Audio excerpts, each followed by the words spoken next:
Une liste nominative de plusieurs centaines de personnes qui auraient été inquiétées, publiée sur un réseau social.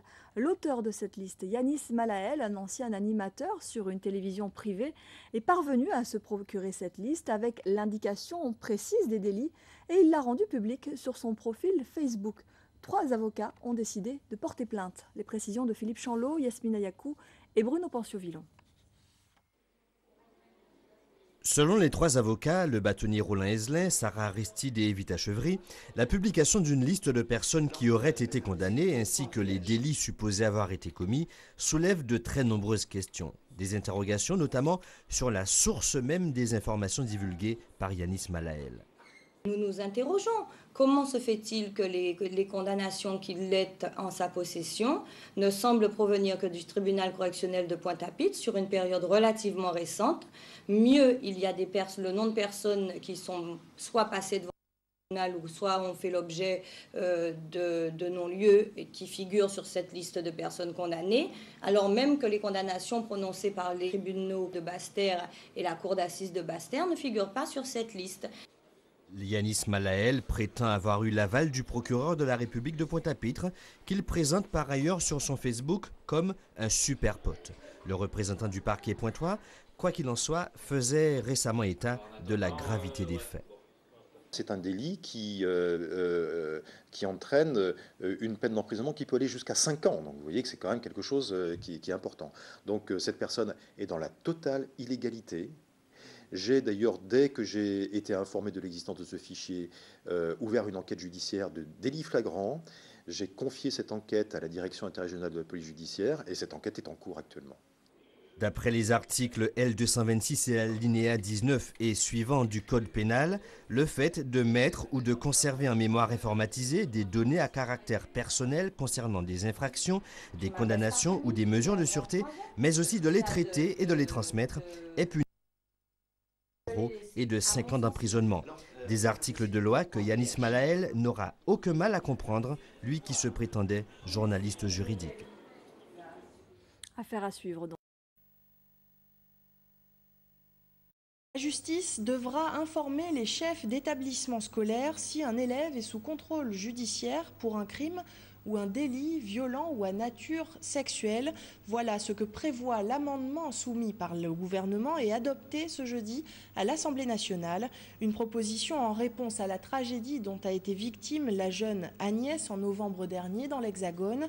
L'adolescente de 13 ans avait été violée et tuée par son meurtrier présumé, un lycéen de son internat déjà condamné pour agression sexuelle.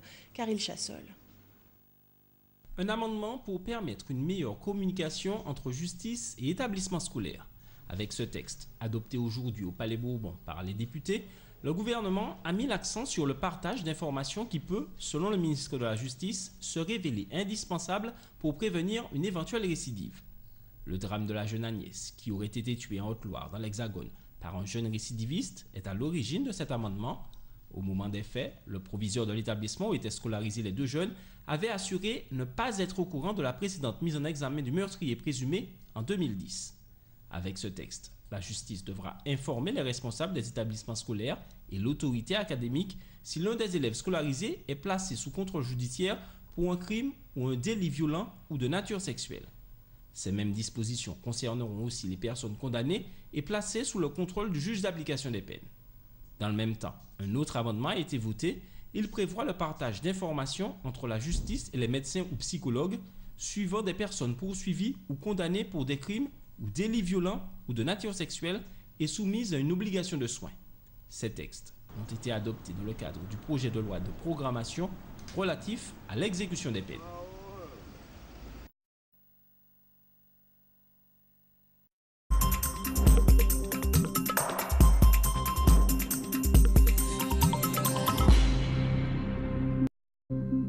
Bonjour à tous et bienvenue dans votre édition régionale de la mi-journée. On passe à la justice. Il se dit justicier de la toile. Il y a quelques jours, Yanis Malael, ancien animateur d'une chaîne de télévision locale, a publié sur le net une liste de condamnés ou de présumés coupables. Dans cette liste, certains présumés portent plainte maintenant. Bonjour Philippe Chanlot. Bonjour Sophie. Où en est-on dans cette affaire, puisque certains présumés coupables ont porté plainte?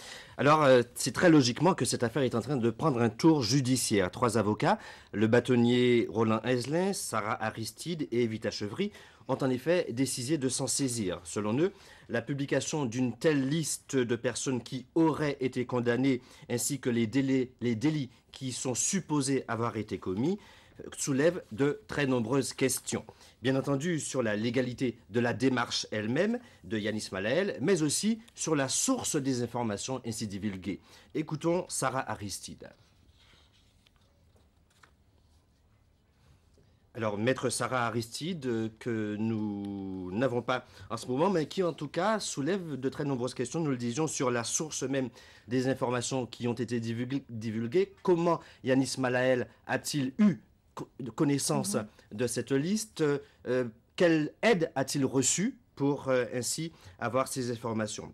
Il se trouve que Yanis Malael prétend avoir eu l'aval du procureur de la République, Jean-Michel Prêtre, qui pour l'instant se contente d'indiquer qu'il a lui-même saisi les services de police judiciaire afin de mener l'enquête.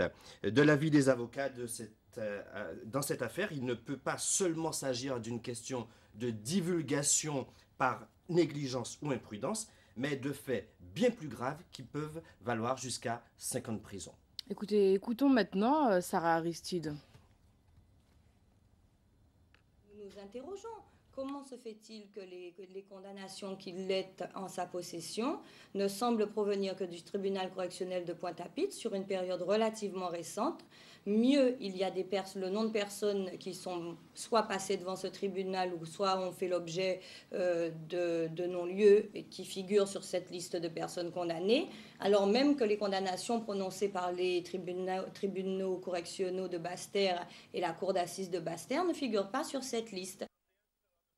Donc nous le disions tout à l'heure, Jean-Michel Prêtre, le procureur de la République de Pointe-à-Pitre, pour l'instant se contente d'indiquer qu'il a lui-même saisi les services de police judiciaire. Jean-Michel Prêtre. C'est un délit qui entraîne une peine d'emprisonnement qui peut aller jusqu'à 5 ans. Donc vous voyez que c'est quand même quelque chose qui est important. Donc cette personne est dans la totale illégalité. J'ai d'ailleurs, dès que j'ai été informé de l'existence de ce fichier, ouvert une enquête judiciaire de délit flagrant. J'ai confié cette enquête à la direction interrégionale de la police judiciaire et cette enquête est en cours actuellement.